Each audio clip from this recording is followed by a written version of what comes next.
नमस्कार, disclosure with Vinod में आपका स्वागत है। और आज हमारे साथ डिस्क्लोज करेंगे RS chief, former cabinet minister और प्रोग्रेसिव आजाद पार्टी के जनरल सेक्रेटरी। चीफ साहब, आपका स्वागत है। आप डेमोक्रेसी में बिलीव करते हैं? अगर बिलीव करते हैं तो आपने ये आवाज क्यों नहीं उठाई कि 14 तारीख को अर्बन लोकल बॉडीज का कार्यकाल समाप्त हो गया और आहिस्ता आहिस्ता पंचायतों का कार्यकाल भी समाप्त हो रहा है।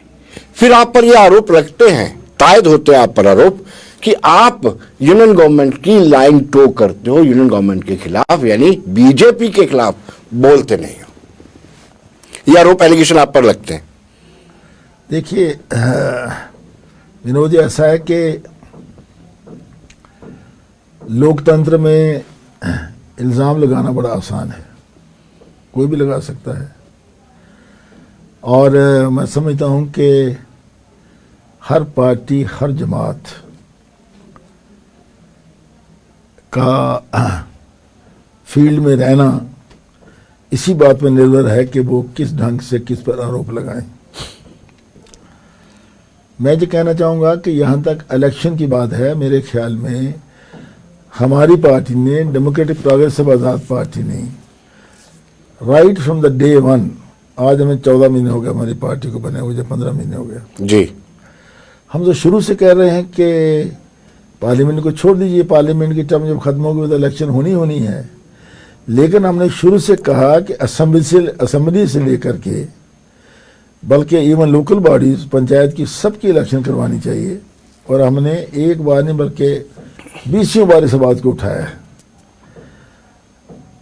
आपने देखा होगा कि 1 महीना पहले, 1.5 महीना पहले ऑलमोस्ट सरकार, जो यहाँ की यूटी सरकार है, यूनियन टेरिटरी की सरकार है, इन्होंने फैसला कर लिया था कि अर्बन लोकल बॉडीज की इलेक्शन करवाएंगे और पंचायत की इलेक्शन करवाएंगे। बल्कि प्रोसेस शुरू भी हो गया था। प्रोसेस शुरू हो गया, हमारी मीटिंग्स हो गई, चीफ इलेक्टोरल ऑफिसर से हो गई, इलेक्शन कमिश्नर से हमारी मीटिंग हो गई, क्योंकि 2 अलग-अलग, एक पंचायत को देखता है, एक अर्बन लोकल बॉडीज को देखते हैं जी। हमारी मीटिंग्स भी हो गई और हमने पूरी तैयारी कर रखी थी। लेकिन ऑल ऑफ ए सडन उन्होंने, जो सरकार ने जो फैसला किया, और फैसला ये किया कि हम सबसे पहले हम पार्लियामेंट की इलेक्शन करवाना चाहते हैं, उसके बाद हम दूसरी चुनाव करवाएंगे। तो जब हमारी आवाज़ बार बार समय पर उठ रही थी तब उन्होंने इसका नोटिस नहीं लिया इस बात का। तो इस स्टेज पर जब सरकार ने एक फैसला कर लिया, एक बात।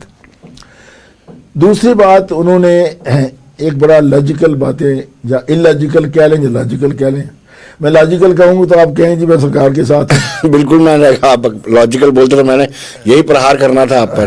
अगर मैं इलॉजिकल कहूँगा तो फिर कहेंगे आप ठीक हैं। नहीं, मैं नहीं, तो मुझे थोड़ा सा कुछ प्रतिशत उसमें मुझे होता है। जैसे फॉर एग्जाम्पल उन्होंने कहा कि भाई हम ओबीसी को इस दायरे में लाना चाहते हैं, ओबीसी को रिजर्वेशन देना चाहते हैं, और जब पार्लियामेंट उस बिल को पास कर लेगी तो उसके बाद हम चाहेंगे कि ये जो इलेक्शन हैं, चाहे पंचायत की हो चाहे लोकल बॉडीज की हो, तो उस जो रिजर्वेशन फॉर ओबीसी है उसको लाया जाए। एक बात। दूसरी बात, उन्होंने कहा कि हम डिलिमिट भी करना चाहते हैं पंचायतों को और वार्ड को, rationalisation, delimitation, whatever you call it, उसको बढ़ाएं, उसको कम करें, उनका दायरा घटाएं या बढ़ाएं। ये उन पर निर्भर करता है जो डिलिमिटेशन कमीशन होगा। अभी तो उनका बात नहीं हुई। तीसरी बात मैं कहना चाहता हूं, मुझे बल्कि यहां मैं बड़े दुख के साथ कहना चाहूंगा, जब पहले डिलिमिटेशन हुआ विधानसभा की, जो हमारी क्षेत्र थे उनका जब डिलिमिटेशन हुआ जी, तो उस डिलिमिटेशन को इतना लंबा कर दिया, कभी सिक्योरिटी का बहाना लगाया गया, कभी उन्होंने कहा लोगों के व्यू ले लेंगे हम, हालांकि किसी भी पब्लिक के व्यू को उन्होंने अकोमोडेट नहीं किया। अब इस स्टेज पर हम उस पर टिप्पणी नहीं करना चाहते, क्योंकि delimitation of assembly constituency has already been done. तो इस चीज में मैं नहीं कहना चाहूंगा, लेकिन उसमें एक बात तो ये कही गई, प्रोसेस को लंबा किया गया। उसके साथ साथ जो डिलिमिटेशन जो कॉन्स्टिट्यूएंसी बनाई गई जी, उसमें मेजॉरिटी ऑफ द कॉन्स्टिट्यूएंसी ऐसी बनाएंगे जिनमें कोई लॉजिक नहीं था। हमने तो उसको बार बार उठाया है तो हमारा अगर कोई सरकार को गलत चीज पर समर्थन देने की बात हो तो फिर तो हम क्यों ऐसा कहेंगे, लेकिन हमने तो बार बार ये कहा है कि वो गलत है। तो इसी तरीके से मैं कहना चाहता हूं कि अब ये जो सिस्टम है, मैं ये कहना चाहूंगा, सरकार से डिमांड करना चाहूंगा कि अगर आपने डिलिमिटेशन की बात छेड़ी है अर्बन लोकल बॉडीज की या पंचायतों की, तो it should be time bound. एक तो टाइम बाउंड होना चाहिए, दूसरा लॉजिकल होना चाहिए। जो आपने विधानसभा के क्षेत्र बनाए उसमें कोई लॉजिक नहीं था, it was not logical at all जी। या इवन पार्लियामेंट कॉन्स्टिट्यूंसी में भी आपने कुछ चीजें ऐसे करी, फॉर एग्जाम्पल अनंतनाग को जोड़ दिया रजौरी पुंछ के साथ, तो इट वॉज टोटली इलॉजिकल जी। जिसको एक वो शख्स जो राजनीति को बिल्कुल नहीं जानता वो भी कहेगा गलत है। तो एक तो मैं कहना चाहूंगा टाइम बाउंड, दूसरा मैं कहना चाहूंगा कि लॉजिकल होना चाहिए। अगर कोई पंचायतें, एक पंचायत की 2 पंचायतें बने तो लॉजिकल होना चाहिए। अगर एक वार्ड की सीमाओं को बढ़ाया जाए तो लॉजिकल होना चाहिए। किसी की काम किया जाए वो भी लॉजिकल, काम किया जाए, ज्यादा किया जाए तो it should be on the लेकिन जिस तरीके लॉजिकल ग्राउंड्स। मैं सिलसिलेवार 1 to 1 आपको बताता हूं कि क्यों आप पर ये आरोप लगाते हैं कि आप बीजेपी की बी पार्टी हैं। पहला, जब ये पॉलिटिकल जो अपने अपोजिशन के दल हैं ये chief election commissioner of India से मिलने गए थे, तब आपको उन्होंने बाहर रखा था। दूसरा, इन्होंने इंडिया अलायंस बनाया भारतीय जनता पार्टी को परास्त करने के लिए, उसमें भी आपको बाहर रखा। ये 2 लॉजिक वो देते हैं कि क्यों हमने इनको बाहर रखा है, क्योंकि ये भारतीय जनता पार्टी द्वारा बनाई हुई पार्टी है। कौन कहता है? आप कहते हैं? वो नहीं, वो कहते हैं। वो मीन एनसी वाले कहते हैं, फिर इंडिया अलायंस ये कहते हैं।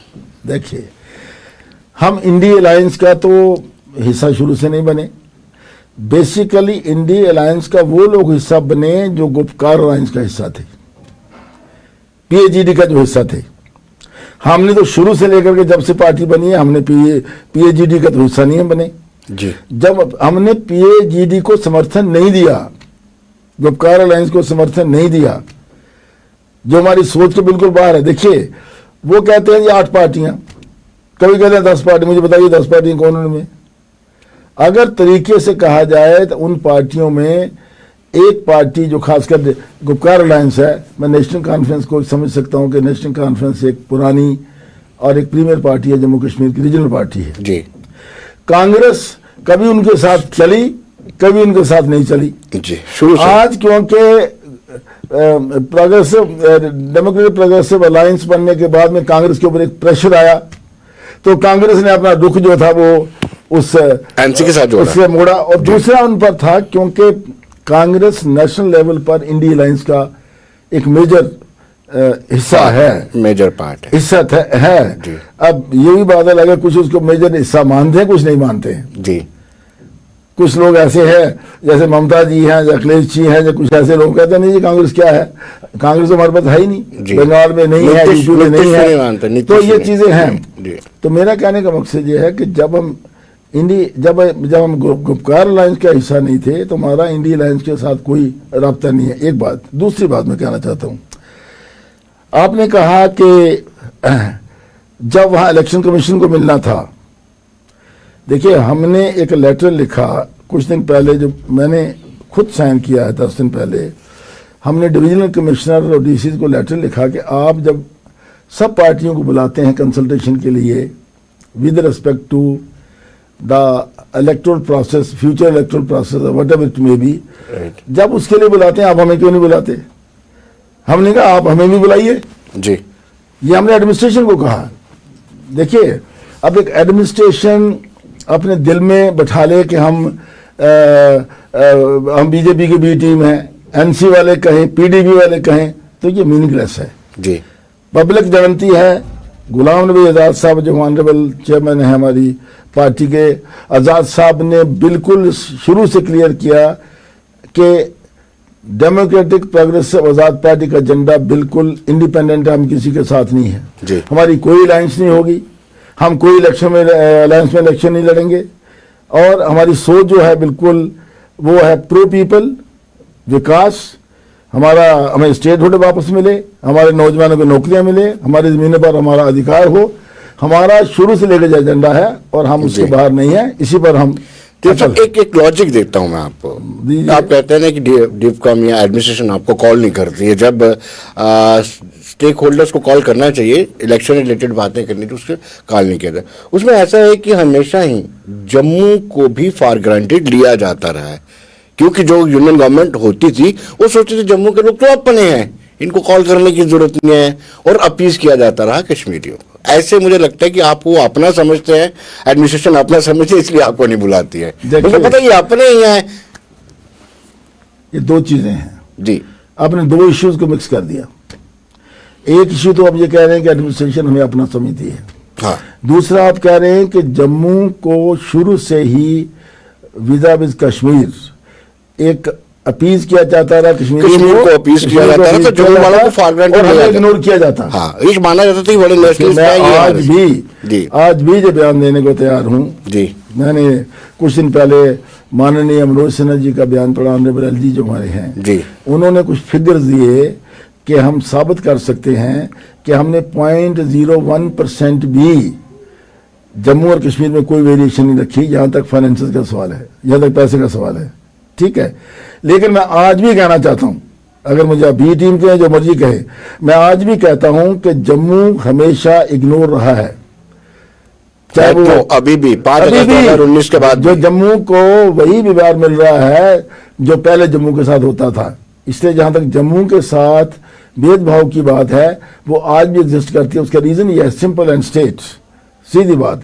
आज भी जब जम्मू कश्मीर की बात करें तो भारत सरकार के लिए कश्मीर जो है जम्मू कश्मीर है, मैं ईमानदारी से कह रहा हूं जी। लेकिन हमारी जो पार्टी है, गुलाम नबी आजाद साहब ने जब उनका टेन्योर था एज ए चीफ मिनिस्टर, 2.5 साल वो रहे, गुलाम नबी आजाद साहब ने 2.5 साल में साबित किया कि जम्मू और कश्मीर में कोई भेदभाव नहीं होना चाहिए, और उन्होंने करके दिखाया। एक मिसाल देता हूं आपको मैं, यहां तक कुछ नए जिले बनाने थे, मैं उसी पे आपको ग्रिल करूंगा, मैं उसी पे ग्रिल करूंगा आपको। देखिए, आप स्टेटमेंट दीजिए, फिर मैं आपको ग्रिल करूंगा। मैं देता हूं स्टेटमेंट।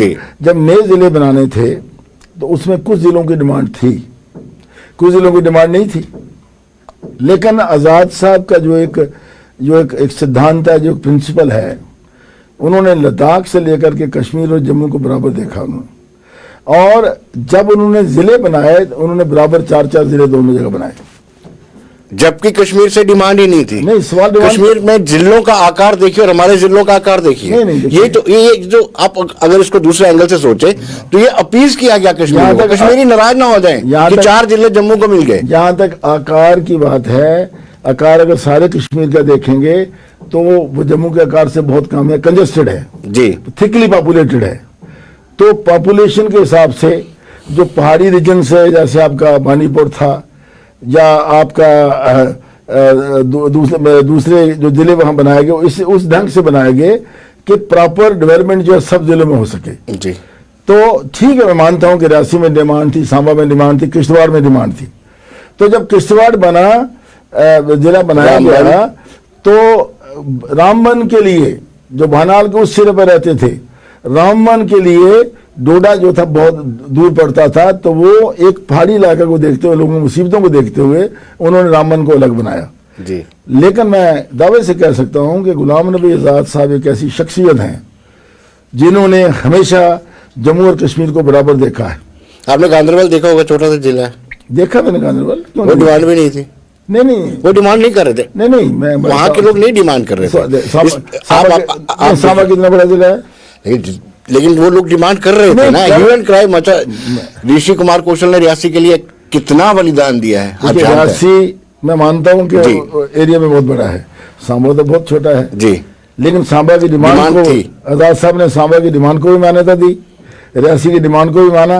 और रामबन को इसलिए बनाया गया कि रामबन जो था, बानियाल और रामबन का जो हिस्सा जो था, अगर डोडा जिला रहता तो उनके लिए डोडा पहुंचना बहुत मुश्किल था। जब किश्तवाड़ को अलग किया गया तो ये जरूरत थी कि रामबन को भी अलग किया जाता ताकि लोगों की मुश्किलात जो कम हो सके जी।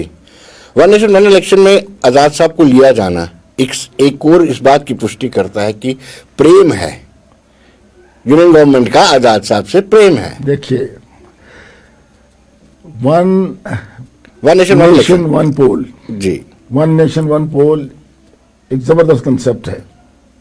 मैं पॉलिटिक्स को छोड़ दीजिए, हमने खुद अपनी आंखों में देखा, जब हम स्टूडेंट थे तो सारे देश भर में एक ही बार इलेक्शन होती थी। ये तो बाद में सिलसिला शुरू हुआ। जब से 356 का मिसयूज हुआ, उस कमेटी में जो आजाद साहब को इंक्लूड किया गया purely on the basis of his experience, his background. He had been a minister for parliamentary affairs for a very long time. He was the one person in Congress who had been general secretary in almost all the states. संगठन में वो general secretary, महामंत्री रहे वो जी। Number 2। Number 3, आजाद साहब जिस मंत्रालय को आजाद साहब ने संभाला, उन सब मंत्रालयों में उन्होंने अच्छे ढंग से काम किया, उनके ऊपर कोई उंगली नहीं उठा सकता जी। चौथी बात, वो राज्यसभा में विपक्ष के नेता रहे। जितने नेता सारे देश में थे विपक्ष के, वो सबको जानते थे, उनकी सोच को जानते थे। इसलिए मैं समझता हूं कि उनके तजर्बे को लेकर के, उनके एक्सपीरियंस को लेकर के, उनकी बैकग्राउंड को लेकर के भारत सरकार ने उनको उसमें मेंबर रखा। और वैसे भी अगर वन नेशन वन पोल की कोई कमेटी बनाई गई, जब बनाई गई है तो उसमें रिप्रेजेंटेटिव कैरेक्टर भी होना चाहिए जी। अगर कम्युनिटी के हिसाब से देखा जाए तो मैं समझता हूं कि जितने भी इस समय लीडर्स हैं नेशनल लेवल पर, आप रीजनल पार्टीज को ले लीजिए, आप बीजेपी को ले लीजिए, कांग्रेस को ले लीजिए या किसी पार्टी को ले लीजिए, मैं समझता हूं that he is the most experienced person and because of his experience he could contribute in the meeting, in the final draft जो बनेगा उसमें वो कंट्रीब्यूट कर सकते थे। इस वजह से भारत सरकार ने उनका नाम कंसिडर किया गया, ना कि कोई हमारा राब्ता बीजेपी के साथ है जी। कोई ऐसी बात नहीं है, ये एक प्रोपेगेंडा है। सुना है 3 ही बंदों की सरकार सुनती है, या एलजी महोदय या राजभवन सुनता है। इसमें गुलाम नबी आज़ाद हैं, अल्ताफ बुखारी हैं, मुजफ्फर बेग हैं, ऐसे भी आरोप लगते हैं। देखिए, मैं इसका जवाब ऐसे दूंगा, अपनी पार्टी को ले लीजिए जी। अपनी पार्टी के जो बिल्कुल लोअर लेवल के लीडर्स हैं उनके पास भी इतनी सिक्योरिटी है। जहां तक गुलाम नबी आजाद साहब की पार्टी है, हमारी पार्टी के किसी भी शख्स को एक भी बंदा एक्स्ट्रा नहीं दिया गया, एक एक बंदा हमारे पास है। और बराबर हमने कहा कि आप कम से कम जितनी भी पॉलिटिकल पार्टीज हैं और अपने अपने हिसाब से सबकी सिक्योरिटी का बराबर ध्यान रखिए। तो कैसे आप कहते हैं कि सरकार से गुलाम नबी आजाद की बात सुनती है? हमारी बात तो कोई सुनी नहीं गई वहां, और ना कोई सुनने वाला है। कहते हैं कि ये भी एक स्ट्रेटेजिकल मूव है कि किसी को ये पता ना चले कि आज़ाद साहब कहते हैं कि मेरे डिस्ट्रिक्ट प्रेसिडेंट को इतने पीएसओ दे दो, वो दे भी दे। ये कहते हैं कि जानबूझ करके आज़ाद साहब नहीं चाहते कि उनके लोगों को सिक्योरिटी मिले। एब्सोल्युटली नॉट जी। हम आफत लेना चाहते थे किराए पर गांधीनगर में। हमने म्यूनिसिपल कमिश्नर जो थे कारपोरेशन के, उनको अप्रोच किया विद एप्लीकेशन। बोले तो नेक्स्ट टाइम एप्लीकेशन भी दिखा दूंगा जी। हमें परमिट नहीं किया गया। हमने किराए पे ऑफिस लिया। सभी जमातों के पास सरकारी दफ्तर हैं, हमने दफ्तर नहीं मांगे, ना हमें दिया गया। इस बात सिक्योरिटी की नहीं है। आपने मांगा ही नहीं है। हमने मांगा, मांगे नहीं, आप दिल से मांगते तो ना, उन्होंने बड़ी, जैसे अपनी पार्टी को दिया ना बहुत बड़ा ऑफिस, ऐसे आपको भी मिल जाता। देखिए, हमारा अपनी पार्टी से कोई कंपैरिजन नहीं है। अपनी पार्टी अपनी जगह है। वो एक मैं कहना नहीं चाहूँगा इट्स लाइक ए कारपोरेशन। हमारी पार्टी जो वो डिफरेंट है। गुलाम नबी आज़ाद साहब ग्रास रूट के लीडर हैं, ग्रास रूट के नेता हैं। वो इन बातों में विश्वास नहीं रखते। और जैसे मैंने आपसे कहा कि हमने ऑफिस नहीं लेने की बात नहीं, ऑफिस दिया नहीं गया, हमें सिक्योरिटी नहीं दी गई, हमें कुछ नहीं दिया गया, क्योंकि हमारी सोच इंडिपेंडेंट है। We are for the people, we want to work for the people. Azad साहब वही पीरियड स्टेट में लाना चाहते हैं जब वो मुख्यमंत्री थे, जो उन्होंने गोल्डन पीरियड देखा है उसमें 2.5-3 साल का, जिसमें सबको एक नज़र से देखा गया, जिसमें 3-3 शिफ्ट में काम किया गया, जिसमें सड़कें बनाई गई, जिसमें पार्क्स बनाए गए, पुल बनाए गए, मेडिकल हॉस्पिटल्स बनाए गए, मेडिकल कॉलेजेस बनाए गए। मुझे बताइए, कोई भी व्यक्ति अगर उस समय देश का स्वास्थ्य मंत्री होता तो क्या आपको 5-5, 6 मेडिकल कॉलेजेस देता? It was only due to Azad साहब जी। जिले बने और जिला बनने के बाद में उनके सेक्रेटरीट बनाए गए। Time bound with an year सब जिलों के सेक्रेटरीट कायम किए गए, जगह ली गई और वहां कायम किए गए। मेरे ख्याल में नोबडी कुड डू इट। तो ये लोग भूले नहीं हैं जी। ये लोग जो हैं, चाहे पहाड़ी इलाके के लोग, चाहे बॉर्डर के इलाके के लोग हों। मैं 1947 का मेरे जो पेरेंट्स थे वो माइग्रेंट्स हैं हम लोग, और अगर थोड़ा बहुत उस समय माइग्रेंट्स के लिए जो वदवा कमेटी बनाई वो गुलाम नबी आज़ाद साहब ने बनाई जी। और उसके बाद ये बात अलग है कि बीजेपी ने क्रेडिट ले लिया जी। 5.5 लाख रुपया दे दिए उन्होंने, और उन लोगों को बोला कि ये पहली किस्त है, उसके बाद किसी ने पूछा नहीं है। तो ये सारी सोच उस समय आज़ाद साहब की थी जी, चाहे रेफ्यूजी हो चाहे दूसरे मसले हो। चिफ साहब, जब यात्रा मार्ग में प्री फैब्रिकेटेड स्ट्रक्चर बनने थे, तो 2008 की बात कर रहा हूँ, लैंड रो की, तब जो विरोध हुआ था, स्टैंड क्यों नहीं लिया गुलाम नबी आजाद ने? आपके पास इंफॉर्मेशन सही नहीं है, मैं इसको टोटली रिफ्यूट करता हूं। अगर उस समय की कमेटी जो लैंड रो, जब जो बम बोले की बात चली, तो मैं मानता हूं कि एक बहुत बड़ा आंदोलन जम्मू में उठा, इवन कश्मीर में शायद पहले कभी इतना ना उठा हो जी। लेकिन बदकिस्मती है, गुलाम नबी आज़ाद साहब ने ऑफर किया था कि हम जगह भी देते हैं, हम परमानेंट स्ट्रक्चर भी बनाएंगे, लेकिन this was only due to जो उस समय की जो कमेटी थी इनकी, उस कमेटी ने जिद करी, नहीं जी इसको वापस लीजिए, माने नहीं। अगर आज़ाद साहब की बात मानी जाती तो आज अमरनाथ जी की जो यात्रा है, उस यात्रा के रास्ते में पक्के स्ट्रक्चर होते और जो हमारे यात्री हैं उनके लिए पूरी सुविधाएं होती जी। लेकिन वो सुविधाएं से क्यों वंचित हो गए जी? क्योंकि आज़ाद साहब की बात को माना नहीं गया जी। लेकिन अब जब गाड़ी गुफा तक, केव तक पहुंची है, तो उमर अब्दुल्ला का सबसे बड़ा रिएक्शन आया है कि पर्यावरण को नुकसान होगा। इस पर चीफ साहब की क्या राय है? देखिए, मैं नहीं जानता कि उमर साहब ने किस सोच के साथ ये कहा है। उमर साहब का भी काफ़ी एक्सपीरियंस रहा है, चीफ मिनिस्टर रहे, वो 5 साल वो चीफ मिनिस्टर रहे, 6 साल। तो मैं कहता हूँ कि ये प्योरली एक पॉलिटिकल स्टेटमेंट है, जस्ट टू एक अपनी कॉन्स्टिट्यूएंसी को एक मैसेज देने के लिए वो कहते हैं गाड़ी वहाँ नहीं जानी चाहिए। शायद इस फीलिंग से वो कहते हैं कि जो लोगों को जो रोज़गार मिलता था, जो काम मिलता था रास्ते में, अगर गाड़ी सीधी जाएगी तो पॉसिबली उनकी रोजी रोटी पर ये अफेक्ट पड़ेगा। नहीं, पर्यावरण मैं उनकी सोच को नेगेटिव नहीं कहता, मैं कहता हूं कि पॉसिबली उन्होंने एक पॉजिटिव सोच से कहा है। नहीं, पर्यावरण तो एक बहाना है।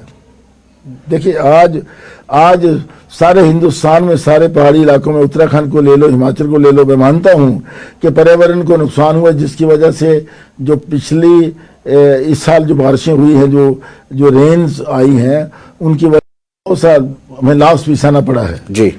अब इसलिए जब एक पहाड़ों को खुदाई करेंगे, टनल बनाएंगे, ज्यादा करेंगे, तो पर्यावरण को नुकसान होगा। लेकिन अमरनाथ यात्रा के लिए मैं समझता हूं कि सब लोगों की राय एक होनी चाहिए। अगर अमरनाथ यात्रा का रास्ता को एक अच्छा सुविधापूर्ण बना दिया जाए, जिसमें सब सुविधाएं हों, आसानी से वहाँ बूढ़े और हमारे लेडीज, बच्चे, सब लोग वहाँ जा सकें, तो मैं समझता हूँ कि इसको सबको सपोर्ट करना चाहिए जी। आजकल लगातार उमर अब्दुल्ला बड़ा प्रोएक्टिव हो गए हैं। एक दिन अल्ताफ बुखारी के खिलाफ उन्होंने बोला कि जब सभी नेताओं को अंदर करके रखा था, अल्ताफ बुखारी को खुला क्यों छोड़ रखा था। 5 अगस्त 2019 की बात कर रहा हूँ। फिर उन्होंने कहा कि जब ऑटोनॉमी का बिल पारित किया गया 2/3 बहुमत के साथ, तो उसके बाद ही पीडीपी का गठन किया गया, यूनियन गवर्नमेंट ने करवाया। आपकी क्या राय है? देखिए, उमर अब्दुल्ला साहब जो एक माननीय मुख्यमंत्री रहे हमारे, उनका एक मुकाम था, तो आपने कहा वो प्रोएक्टिव हो गए हैं। कौन प्रोएक्टिव नहीं है इस समय? उमर अब्दुल्ला साहब प्रोएक्टिव हैं, फारूक साहब प्रोएक्टिव हैं, बुखारी साहब प्रोएक्टिव हैं, सजाद लोन साहब प्रोएक्टिव हैं। मुझे नहीं लगता कोई आदमी इसमें ढीला पड़ा हुआ है। कांग्रेस, जब कांग्रेस का रहा कुछ नहीं, वो बड़ी प्रोएक्टिव है। तो ये सारी वजूहत ये हैं, जैसे आपने कहा कि ये सब लोग निशाना बनाते हैं जनाब गुलाम नबी आज़ाद साहब को। ये समझते हैं कि गुलाम नबी आज़ाद साहब पता नहीं किसी योजना के तहत यहाँ उन्होंने पार्टी बनाई है, which is totally wrong. Ghulam Nabi Azad साहब ने जब ये सोचा कि पिछले 7-8 साल से मेरे लोगों के साथ बहुत ज्यादती हुई है, मैं ये भी पूछना चाहता हूँ उमर साहब से, ठीक है उस समय उमर साहब को बंद कर दिया गया, क्यों किया गया, कैसे किया गया, मैं उसके हक में नहीं हूँ बंद करने के। किसी डेमोक्रेसी में किसी को बंद करना ठीक नहीं है, चाहे फारूक साहब को बंद किया गया चाहे उमर साहब को बंद किया गया, वो गलत था, मैं उसके हक में नहीं हूँ। लेकिन एट द सेम टाइम जब 370 एब्रोगेट हुआ तो सबसे ज्यादा आवाज बुलंद तो आजाद साहब ने करी। उस समय कहाँ थे ये, why they were not proactive at the time? Azad साहब उस समय अगर जम्मू कश्मीर में आए तो एयरपोर्ट श्रीनगर से जम्मू से वापस किया गया, बाद में थ्रू सुप्रीम कोर्ट वो अपने लोगों से मिलने के लिए आए, लोगों से आकर उन्होंने बात करी। तो मेरा कहने का मकसद है कि ये जो किसी का इस समय प्रोएक्टिव हो जाना किसी अपोजिशन लीडर का, या जो हमारी पार्टी को अपोज करता हो, ऑब्वियसली वो उसका जो प्रोएक्टिव होने की वजह है कि वो अपनी कॉन्स्टिट्यूंसी को स्ट्रांग करना चाहते हैं, मजबूत करना चाहते हैं, तो अपने लोगों को साथ लगाना चाहते हैं किसी न किसी बात से। अब देखो आज देश में क्या हो रहा है, किस किस्म के बयानात आ रहे हैं।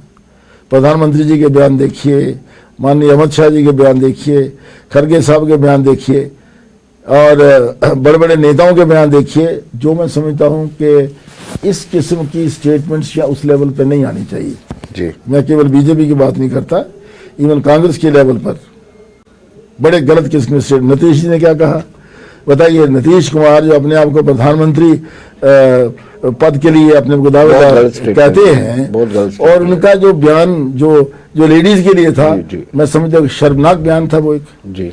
इससे बड़ी शर्मनाक बयान क्या हो सकता है जी। तो इस किस्म के जो बयानात जो आने हैं, ये जो उस लेवल पर मैं समझता हूँ ये सब गलत है। तो इसी तरीके से हमारी यूटी लेवल पर भी, क्योंकि इलेक्शन होनी है यहाँ, पार्लियामेंट का इलेक्शन भी होना है, असेंबली का इलेक्शन भी होना है, और उस इलेक्शन को मद्देनजर रखते हुए कुछ लोग ज्यादा प्रोएक्टिव हो गए हैं, कुछ गलत ढंग से बोलते हैं, कुछ अच्छे ढंग से बोलते हैं। लेकिन मैं ये समझता हूं कि हमें देखिए, हम राजनीति में हमारा ये जो आइडियोलॉजी के तौर पर हम एक दूसरे के अपोज हो सकते हैं, एक दूसरे को अपोज कर सकते हैं, लेकिन हमें सोच समझ की बात करनी चाहिए और सोच समझ के बोलना चाहिए। साहब, जब डेमोक्रेसी प्रिवेल नहीं करेगी, लोकतंत्र ही नहीं रहेगा, तो सियासी जमातों का काम क्या, भूमिका क्या रह जाएगी? अभी क्या है, यहाँ तो डेमोक्रेसी है नहीं। हाँ, वही तो कह रहा हूँ। इसीलिए मैंने स्टार्ट में ही आपसे कहा कि हमारी सबसे पहली डिमांड थी, आजाद साहब ने फ्रॉम डे 1 कहा कि इलेक्शन होनी चाहिए जी, इमीडिएटली इलेक्शन होनी चाहिए, और लेकिन उस बात को नहीं सुना गया। डिलिमिटेशन के प्रोसेस को बढ़ाया गया, डिलिमिटेशन मर्जी के साथ किया गया। आज अर्बन लोकल बॉडीज के इलेक्शन को भी डिले किया गया, पंचायतों के इलेक्शन को भी डिले किया गया, और एक नई चीज उसमें लाई गई। तो मैं समझता हूं कि ये डेमोक्रेसी के लिए अच्छा नहीं है जी। It should not be like this. लेकिन वो अब आखिरी सवाल आपसे साहब, आपकी पार्टी के गठन के बाद पहला इलेक्शन हुआ है हिल काउंसिल का, लेकिन आपने उसमें पार्टिसिपेट नहीं किया। देखिए, इसलिए पार्टिसिपेशन की बात ही नहीं, वहाँ शुरू से लेकर 2 ही पार्टियां जो है वो फंक्शन कर रही थी, एनसी है और कांग्रेस, दूसरी जो अपनी कांग्रेस थी। हालांकि बीजेपी ने किया, बीजेपी ने किया, लेकिन हमने उसमें ये फैसला किया था कि स्टेज पर हम वहाँ शामिल नहीं होना चाहते, बिकॉज हम अपनी पार्टी को जो गठन हम इस एरिया में कर रहे थे, अपने जम्मू में या कश्मीर में, तो समय हमारे पास बहुत कम था, इसीलिए हम अननेसेसरी वहाँ अपनी एनर्जी को वेस्ट नहीं करना चाहते थे, and we have not participated in that. जी, चिफ साहब बहुत बहुत शुक्रिया, बड़ा अच्छा लगा आप हमारे स्टूडियो में, धन्यवाद।